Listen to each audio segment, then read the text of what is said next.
ഇതുപോലുള്ള ആളുകളെ മെഡിക്കൽ കോളേജിനെ കക്കൂസ് കഴിക്കണം. പണക്കൊഴുപ്പും അഹങ്കാരവുമാണ്.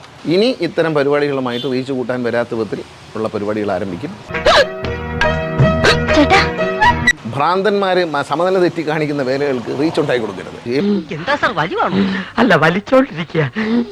MED എന്ന് വെല്ലുവിളിക്കേണ്ട പഴയ കാലമല്ല എന്ന് മാത്രം ഞാൻ ആ സുഹൃത്തിനെ ഓർമ്മിപ്പിക്കുകയാണ്.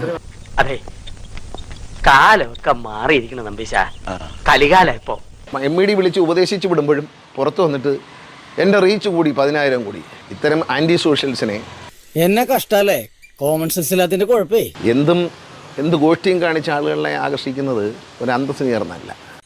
ഈ തറവാടിത്തം എന്ന് പറഞ്ഞൊരു സാധനമുണ്ട്, അതൊന്നും വില കൊടുത്ത് വാങ്ങിക്കാൻ കിട്ടത്തില്ല.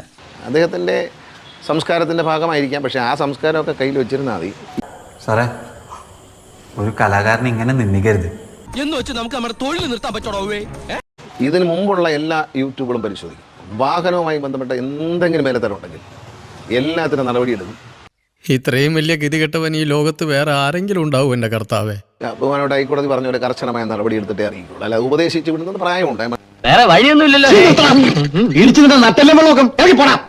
തൊഴിച്ചാൽ ദുഃഖിക്കണ്ട എന്നേ പറയാനുള്ളൂ. നിർത്തുക. ഓട്ടടാ, സാരമില്ല. ഞാൻ പോകുന്നു. Bye bye.